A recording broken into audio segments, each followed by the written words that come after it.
Welcome to My Big Safety Challenge, a podcast all about stories of safety leadership, presented by Dale Carnegie and the Board of Certified Safety Professionals. So, Tiffany, isn't great because you never know when something you say, I say, or somebody will say to another person that will leave an impression upon them and make a difference. And that's the opportunities of a podcast like this. Absolutely. That's influence. It is. Mm-hmm. But you never know. It's kind of like with your kids. Mm-hmm. You think, well, I got a really important idea and message to give, and sometimes they get it. Mm-hmm. But other times it's like the thing you just kind of said off the cuff or you did, mm-hmm. and years later they say, well, I remember that. Right. And that's our goal in this, that we want to be influencers. We do. It makes me smile. There you go. Mm-hmm. It's the way to live. And so we have an influencer with us today. We absolutely do. We have I've said the Dr. Sharifa Batts here joining us from beautiful Long Beach, California, which is my home as well. And we're so glad you could join us, Sharifa. Thank you for being here for all our listeners and spending a little bit of time with Merle and I. Oh, thank you guys for allowing me to be here. I'm super excited. So why don't we just get right into it? Tell us a little bit about, your current role and what you do and how you got to this current role of yours, because I know you've had this extraordinary journey. And so tell the listeners about the journey you've had. Definitely. So currently I work at Ports America. We are the largest U.S. stevedore operator. We operate at 33 ports in over 70 locations. And currently I am the head of environment and sustainability. I do have a quick question because I want to make sure that we give some clarity to your title and what you do, right? So you said environment, you're the head of environment and sustainability. I want the listeners to understand how long you've been in that role and what your role was before environment and sustainability so that we can see how environment and safety also marry together. So how long have you been in your current role, and how does that current role parlay into the longshoremen and environment and sustainability? Such a great question. So typically you have what's called a HS&E. HS&E is health, safety, and environment. So they all typically go hand in hand.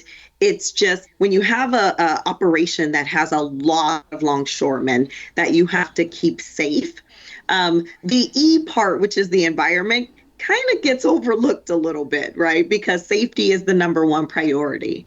So I am recently the head of environment and sustainability, which took place in June of this year. But prior to that, since 2008, I moved up the ranks of safety. So I started off as a site-specific safety manager and then moved to a regional safety manager. And then I was promoted to the coast. Then I moved up into corporate safety.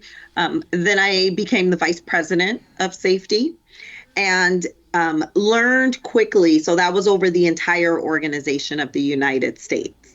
And it's a big role. So I would cover the Gulf and the Pacific. And then I had a counterpart that was the vice president of safety when it came to the Atlantic side. But then once I received my doctorate degree, the CEO asked, okay, we don't want to lose you. So what would you like? And I said, California has some of the most stringent environmental laws.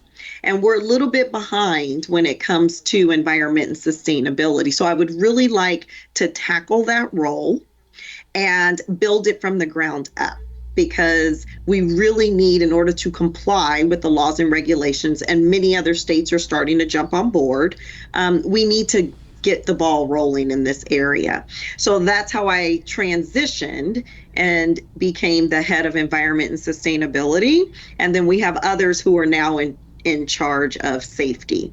But since 2008 until 2023, I had multiple roles moving up the corporate ladder in safety.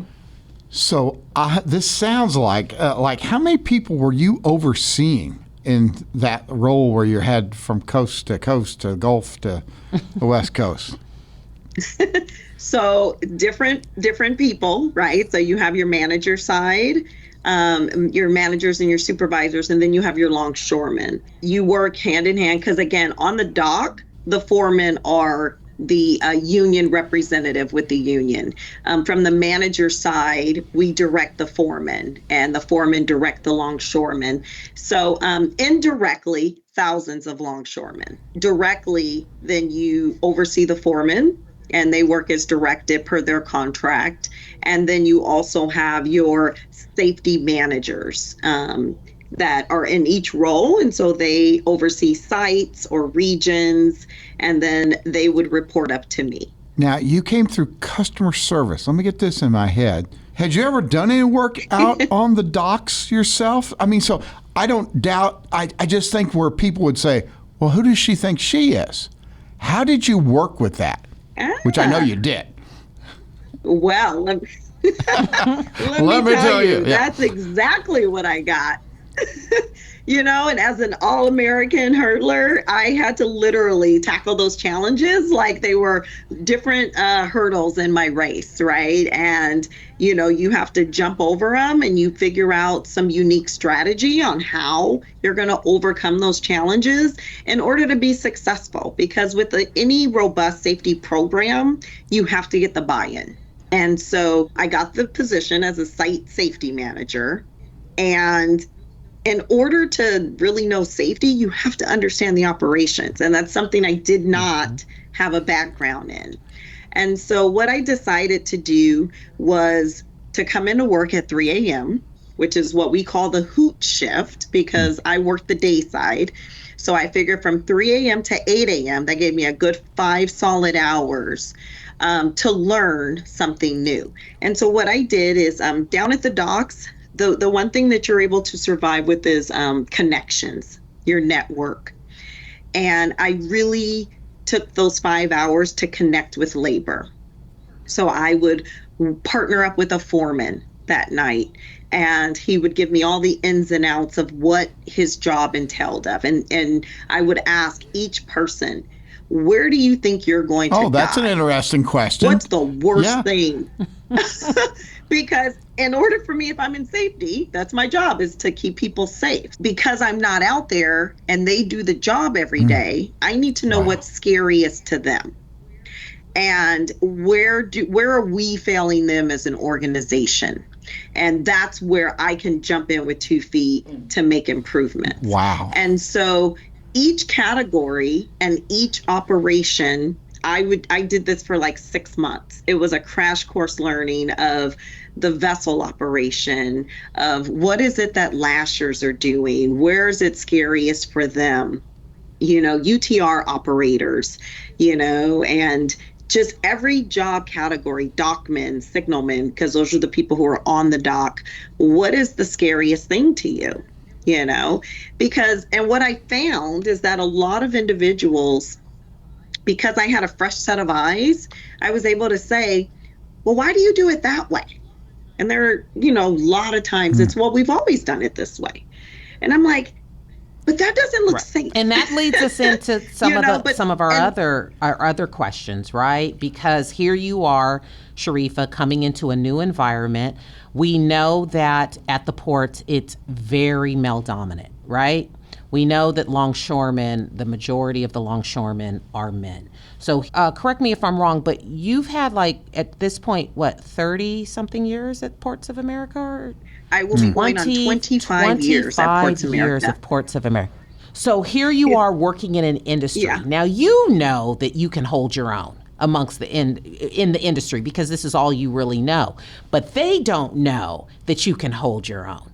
So how do you bridge that gap where you are coming in as a woman, also a woman of color? Let's not forget that part, because we know this is legacy. Anyone who lives near a port or grew up near a port, we all know longshoremen, and we know that it is a legacy of families, the uncle, the dad, the son, the nephew that have been longshoremen.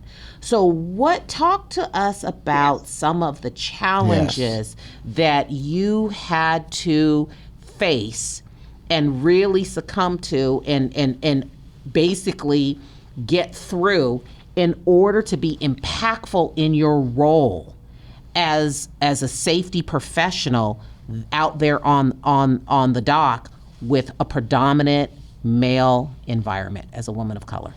I grew up with 5 brothers and no sisters. That This is a walk in the park helped for a you. lot because Just like a regular day. well, that's what I knew, but I had to make sure they knew. And so penetrating certain personalities, because as you stated, Tiffany, there are generations down here.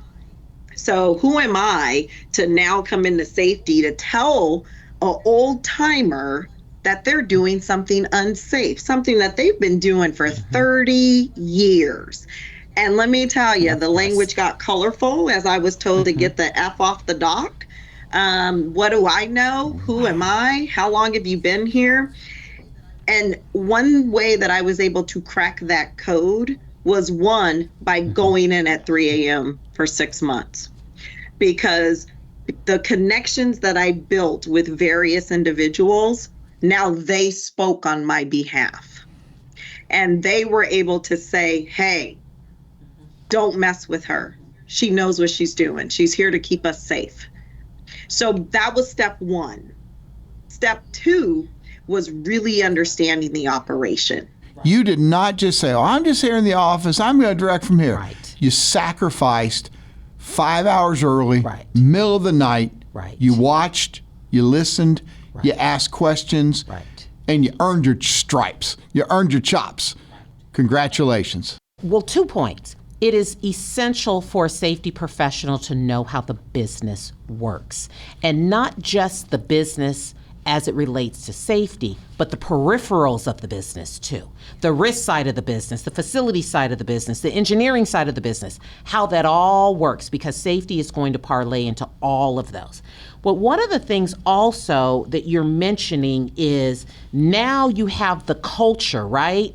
Of this is how we used to do things. Yep. You come in, you've taken what you've learned from one experience, you've applied it into the same thing in this next experience, and you're starting to transcend the culture of this is how we've always done it and start to create your safety culture.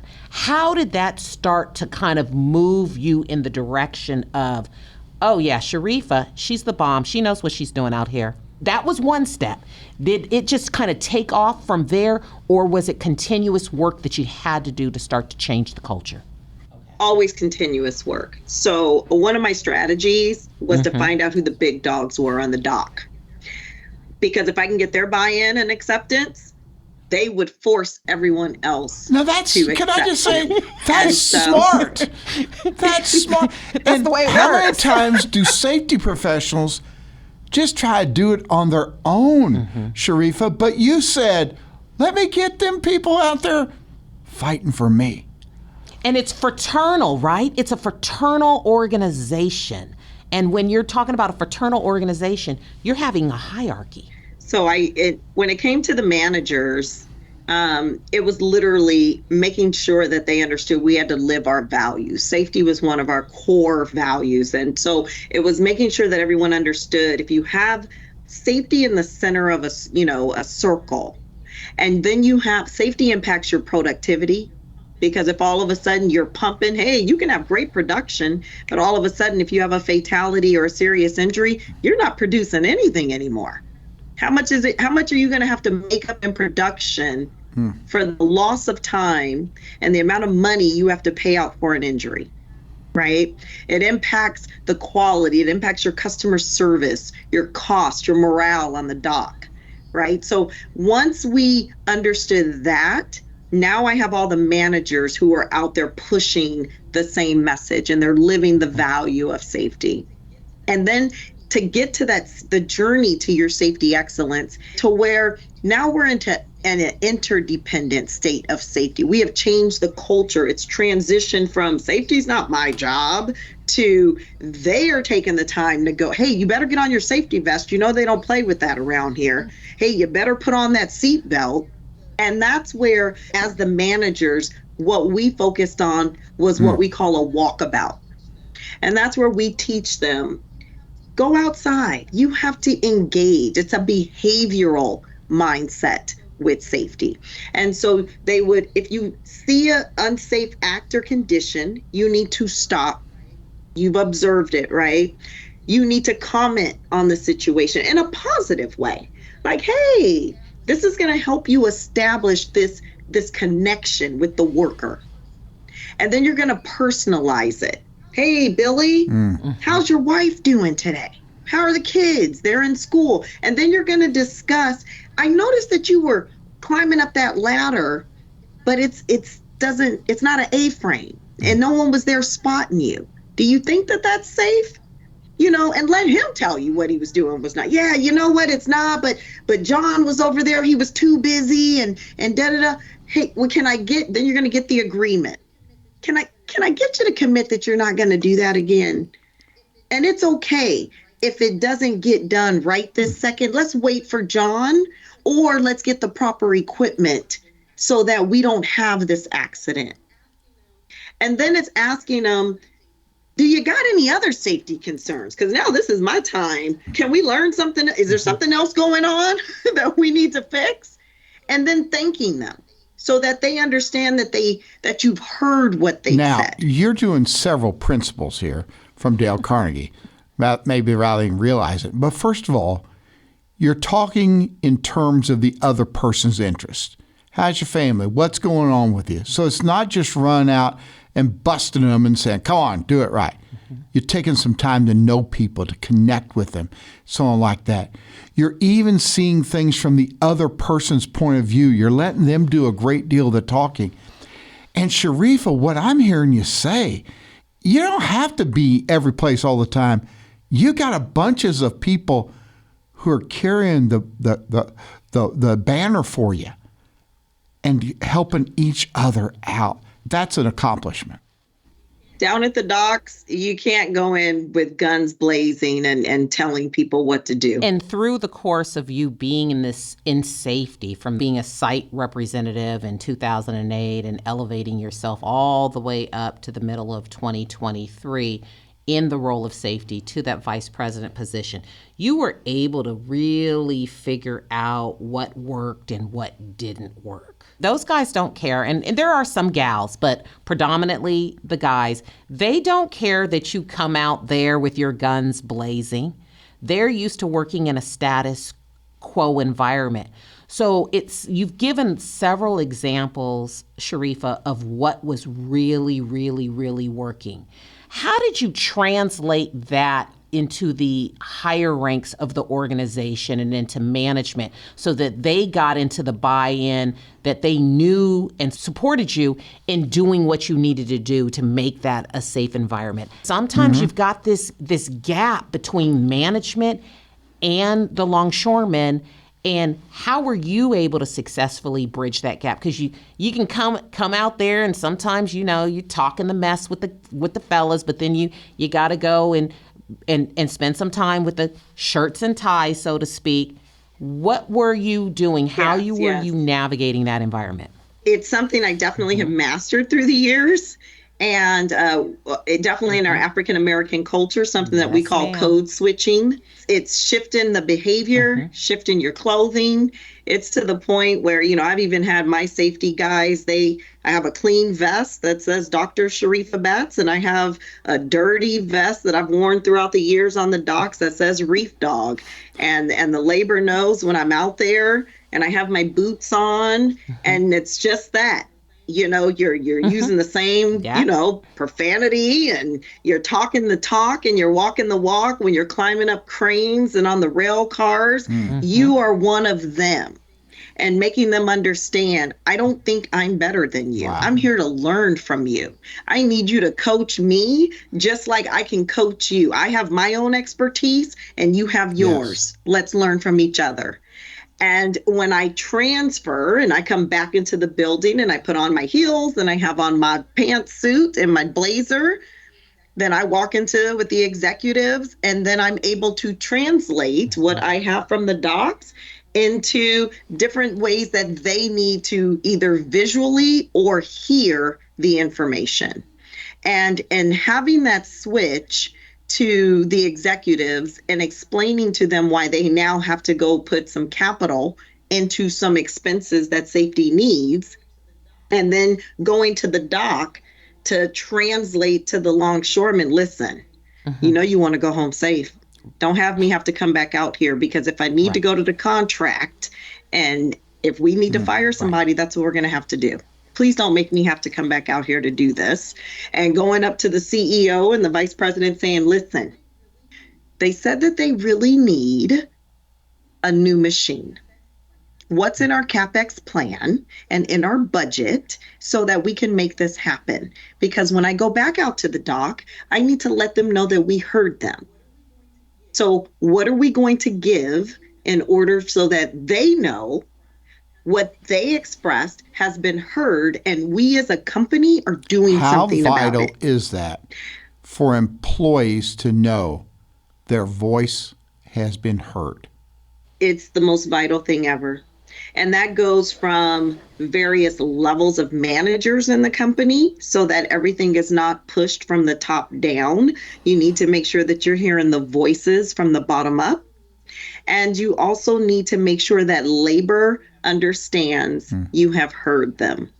And they have such a sense of pride when they see if they suggested that some paint needs to be put on the ground to make it safe, or if we need a stop sign, or we need a flashing pedestrian light. And when they see it go up, we make sure that we try to highlight, hey, your union brother told us about this.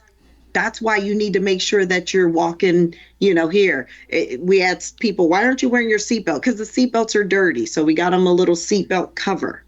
Hey, your union brother told us about this cover. Make sure you put it on if you have a problem that the seatbelts are too dirty. Oh, okay, yeah, this is a great idea.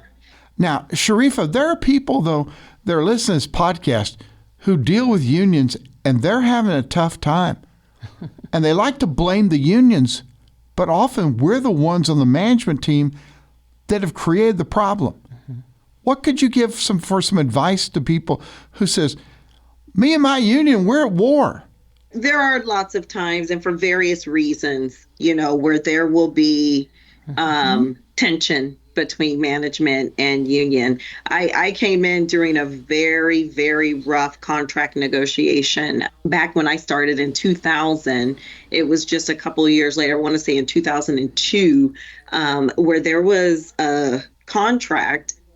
The union threatened to go on strike, and then the managers locked them out. And you talk about tension, and I'm like, I'm new. What are we doing? What do you mean? I got to go past this group of people? And what I did is I was one to go out and take coffee to them. And I'm like, look, I understand the struggle, and I'm not here. This is above my pay grade. But once this contract is signed, we're all still going to have to work together. The people at the top who are negotiating this, they're not out here on the front. They're not working the 12 to 14-hour days. So here, keeping those still the connections and somehow finding something that you guys can connect with.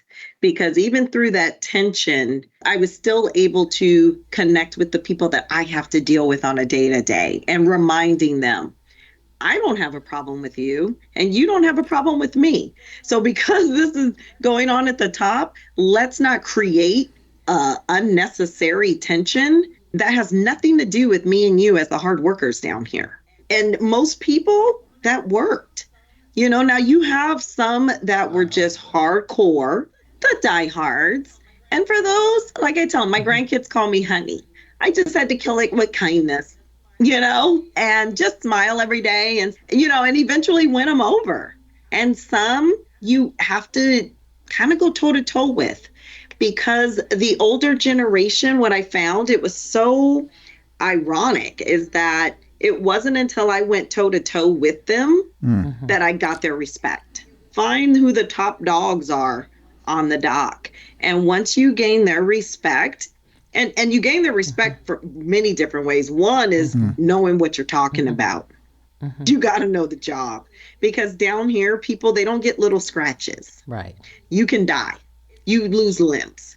It's serious when it comes to safety here. So really getting that respect and knowing that you know what you're talking about, that right there goes a long way. You showed respect for other people's opinions.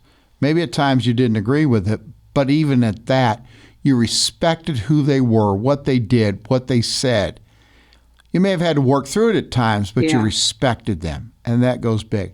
An overwhelming word that I've seen over and over here again, Tiffany, is courage. Courage on her part. Yes. To face tough situations. And your strength, I think safety professionals need to realize you can be strong and not be a bully with the truth. And you've got to be strong to people, because if you just kind of, well, they'll eat you up. They will eat you up and spit you out. Sharifa has shown a prime example of this and actually making it transferable and relatable, is that we are more alike than we are different. Yes.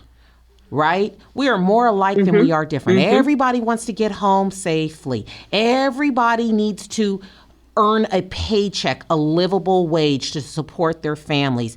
Everybody wants to do good work for the company, for the business. And they want to feel good about the work they do. Yes. Yes. Sometimes when you have safety professionals in their roles, if they can understand that and help translate that, because there is sometimes a little short bridge between management and the workforce, but sometimes that bridge gets really, really, really wide and long.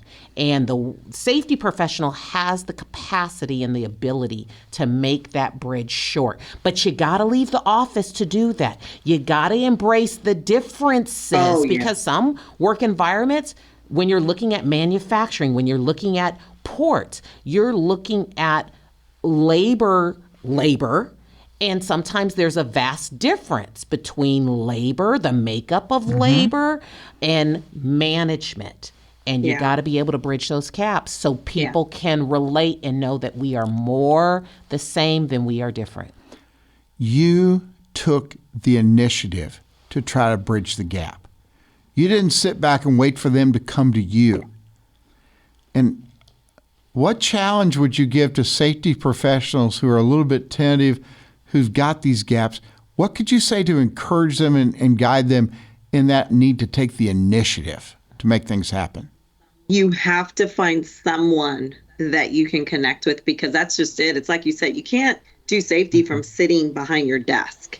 In order for you to really understand the risks and the hazards that are out there for your employees, you got to get out there and talk to them. And for those who may not want to engage, you got to just jump in with 2 feet. Find someone that maybe you can take out to lunch. Maybe bring in some donuts just to spark up a conversation. And once you kind of have that small little connection, now you see them in the hallway or you see them outside and you say hi, and they'll talk about a little bit more. You know, you may have to warm up to it, but you have to have connections. So the safety professional needs to remember, it's not just automatic that people give you the trust or look to you. You got to earn. Yeah. Now, you've probably dealt with some really difficult people. Was there one in particular that stands out to you that you could tell us about that I hope would encourage all of us? You know, I always think about, and his name was Jake, and we called him Jake the Snake. He was our Caucasian Mr. T, because he showed up on the docks with all of his gold and had his bald head. And any casual or manager that came through there, he cussed out. You couldn't tell him anything. He was the welcoming committee at Evergreen. And when I first started over there, he went off on me one time. And I was like, what is going on with this guy? And I would watch him out of my door and he would cuss everybody out. I think as a joke, they asked me to tell him to get some containers moved. And I was like, oh, you got to be kidding me. Oh, I can't wait to hear this one. And so I went over to him and I said, Jake, we're going to get the F out of my face. And I'm like, oh my gosh, my boss just told me I had to get this done. And so I told him, no, I really need you. And he's like, if you don't get the F out of my face. And finally, growing up with 5 brothers, I said, let me tell you something. I don't know who you're talking to this way. This is where my code switch came. And I had to act like I was like, hey, you need me to act like I'm an LBC CPT girl? No problem. But you need to get this done. I'm not asking anymore. Per the contract, you work as directed. And if I have to go now to the contract, then that's what we're going to have to do. And he looked at me and he's like, why the F should I listen to you? We had words going back and forth. And by the time that exchange was done, he did do what I asked. And he gained some respect for me. And the next day I walked in, he didn't cuss at me. He's like, well, where'd you get those shoes from? And I'm like, my closet? You're talking to me now? Okay. Yeah. Well, you look handsome today. How about that? And I would walk in my office, and then the next day he would say something else. And we just kind of, all of a sudden, we became best friends. And anyone that tried to tell me that they weren't going to do something, he would stomp on them and say, that is not how you talk to her. He became my biggest ally. Look at that. And it took a bit of time. And anyone that knows Jake the Snake, he had the biggest heart, but he came across as the biggest person you did not want to deal with on the dock. He wanted the job to be done and to be done right. And once I understood that about him, then I just played on that. Look, you know, you're the best person to do this job. Yeah. Who else am I going to get to do this? No one's going to do this right. You know, and then you're going to have to come in tomorrow and clean up their mess. So don't you just want to do it and just take care of it? And I could bring you in some donuts in the morning. And he's like, oh, give me the list. Give me the list. You know, and then he would get it done. But sometimes we get so fearful of that gruff on the outside. We cow down. And you stood up and did it with strength and yet grace, but you did it with strength. And Jake was testing. He was. And sometimes, as I'm listening to Sharifa, and this is not always the way to approach it, but sometimes, depending, you have to read the room, first of all. You have to know your audience. Not all of your audience is going to be a corporate environment that's educated with doctorate degrees like Dr. Batts here. Some of them are going to have limited exposures, limited educations. They're going to be, you know, raised in certain urban environments. You sometimes have to match energy, as my phrase is.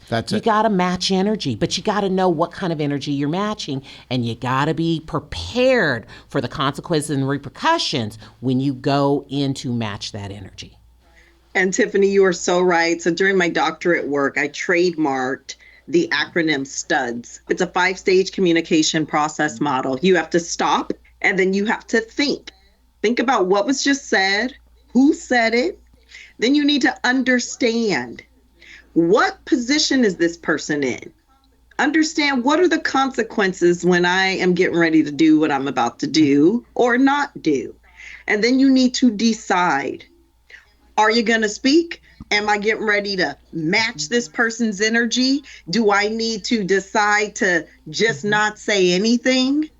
What are you going to decide at this point? And then S is speak or not speak. And you are so nail on to where there are times you have to decide, I need to match this person's energy, or one, they will never respect me. They will never do what I'm asking for them to do. The other thing is, I don't know how many people were around Jake when y'all went at it, but word gets around, and every safety professional needs to realize there are moments of truth, and you'll either have the respect or you have really lost ground. And that's why, like I said, when I wear 2 different safety vests, they call out on the radio at certain terminals, reef dogs here. You better make sure your people are on it. Because all it takes is that 1 or 2 times. And let me tell you, the key for safety professionals is, again, you got to know your regulations. You need to know your safety rules, but you need to know your people.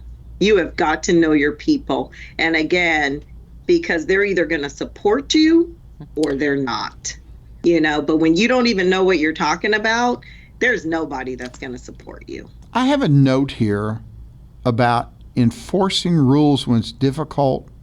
Is that a story you can tell us about? Yes, when you see the big container ships coming in order to hold the containers in place, there's these bars that you'll see that are crisscrossed around on the edges of the containers that hold them in place. So during stormy weather or anything, the containers don't all fall off into the ocean. And so when the ship comes into berth, then we have lashers that go up and they unlash the container so that the crane operator can start discharging the containers. And what happens is that they don't like to wear safety vests. They're in their dingy, dirty clothes. And the problem is during severe weather or nighttime, they're very difficult to see. The crane operators are working and there's rules in place to where they have to work, depending on what region you're in, 3 to 5 containers away from what's called the working bay. And some of them wouldn't even wear hard hats. So when one of these, what we call a twist lock or a shoe in some regions, when it comes down, it could break your skull. So we had this lashing, what we call a subcommittee. And we were working where we had a bunch of lashers, we had managers, safety professionals, and we were all working together to hear the lasher's voice, because for the front line, you have to make them understand why that rule is there. And they will then in turn tell you why it's not a good rule or why they understand that the rule is there. We found out during this committee is that the lashers didn't want to wear their safety vest because the lashing pole would get stuck in the pockets. And it was creating an unsafe condition. And someone wrote the rule and wasn't thinking, and the hard hats, they wouldn't put them on because when they would go to look up, the brim was blocking their view so they couldn't see the containers. So we were able to understand why they weren't doing this. And so what we did is we ordered lashing shirts, same high visibility, met the ANSI 2 standard, and they wore these shirts. And we used a different hard hat. So we looked into different industries and found that rock climbers, they have a different type of hat. And it doesn't have the brim and it stays on their head. And so we had some guys test it out. And even the most hardcore foreman who was not in compliance actually started wearing his hard hat. And we had them test it out. They wore their hard hat. They wore the safety shirts. And I'm like, oh, that's all we needed to do to get you in compliance? That was the reason why you weren't wearing it? Oh. Were there people on the management team that said, what's wrong with these people? How come they won't do that? That's an easy tendency. Ready to fire them. Ready to fire people. But now you had to try honestly to see things from their point of view. And that's that essence of that common ground. It says, can we just talk? Help us understand what's going on here. And it's amazing how that breaks down a wall. Right. And that common ground exists and you achieve it in collaborative environments. To try to make a decision with management about what the problem is, whereas Sharifa, you went out there to talk to them about what the issues and concerns were. It came down to something so simple. Probably something that could have been fixed a while ago, but unless you're collaborating with them, you miss it. And I had the luxury of not only collaborating, I had a really good group of guys, and they said, why don't you try lashing so you understand? And lifting the pole, I was like, whoa, because you think you have to be strong, and they're like, see, it's a technique. This discussion has been so just enriching and helping the people that listen to this.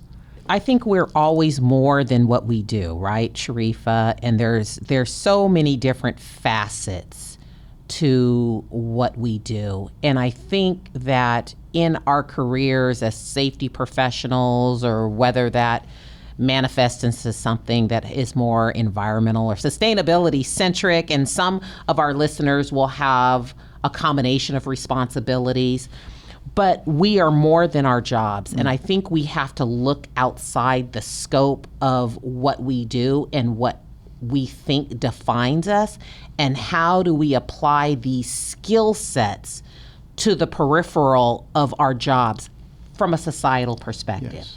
What are some of the things that you have learned within the course of your almost 30 years working in this industry that you think are applicable to societal needs, to creating a greater society as a whole? For the listeners, Sharifa and I live in the same city. Our kids have gone to the same schools. We work in the same industry, and she's making moves. But what has really pushed you to kind of spread your wings to be impactful, not just at work, Sharifa, but also from a societal perspective? That's a great question. We live in the great city of Long Beach, but there's different inequities. And so I had the privilege of being appointed to the Equity and Human Relations Commission. And that's where, you're able to really work on these inequities in the city. Inequities that you even see in a job workplace. You see people all the time, right, where they're qualified, but they're passed over. They don't get promoted. You have people that complain, or you have people that don't like certain things. And my goal in life, I have 6 grandkids, is to be a role model for them to just that. I don't want to hear you say something. Come with solutions. How are you going to make this better? And so from the safety professional world, that's what we have to do. You have to come up with solutions to make things safe, right? And identifying risks, identifying hazards, making them safe. One final thought about your safety career. As you look back over, Sharifa, what's been like a shining moment? I would say creating other leaders. When I transitioned from environment into this new role, I was so confident and happy because I knew who they asked to take my place was going to do well. Says so much about Sharifa, doesn't it? It does. I mean, how often do you hear anyone say that in a position that they're in? And that's what safety is all about. That's what true leadership is all about. Well, Sharifa, thank you for telling your story and explaining some challenges that you faced and faced them head on. And it's a great, solid, marvelous example for the people that hear and listen. It will be an encouragement to everyone. Thank you so much. And thank you both for including me. This is such a wonderful experience. And so I want to thank also your listeners for tuning in. We just heard a lady with courage, guts, innovation, all in one package. Wow. She knows exactly who she is.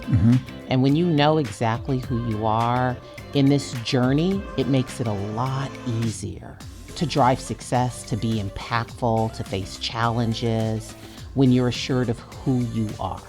In the Carnegie world, we often talk about these verbs: be, do, and have. Everybody wants the end results, but it really starts in being. Yes. And that leads to the actions, which leads to the results. But one of the things I really noticed, Tiffany, this lady just didn't sit back and say, okay, y'all look to me and respect me. She got right out there. She got right Learned, out there. Yeah. Met people. And to create a path for everyone else. I mean, that's really true leadership. She's an example when it's not about the I and me, it's about the collective we and us. Yes, Yeah. that's it. So great stuff. Thanks for listening to My Big Safety Challenge, a podcast produced in partnership by Dale Carnegie and BCSP, with your hosts Dale Carnegie Master Trainer Merle Heckman and Tiffany Felix, Senior Vice President of Global Environmental Health and Safety for Paramount Global. Executive produced by Charlie Eltringham. Supervising producer Michael Escobedo. Audio engineering and editing from Michael Escobedo and Chiachi Liu. Editorial support from Tyson Matthews. Consulting producers are Colin Brown and Mark Sullivan. To have new episodes delivered directly to you, please subscribe on Apple Podcasts, Spotify, or wherever fine podcasts are downloaded. If you would like to share your story of a safety leadership challenge you faced, email us at info@mybigsafetychallenge.com. See you next time. Hey, listeners, This is Merle Heckman, host of My Big Safety Challenge podcast. I imagine that if you're listening to this podcast, then you have some sort of safety responsibility in your job. Maybe you're a seasoned safety pro leading EH&S programs. Or maybe you're in HR and safety is one of the many responsibilities you have. No matter what your situation is, you are looking for ways to be a better leader. Well, I'd like to tell you an opportunity that's available from Dale Carnegie and BCSP. We've put together a leadership course just for safety professionals. We've taken the Dale Carnegie course and all its principles and weaved in the whole safety world to help you as a safety professional to have more influence.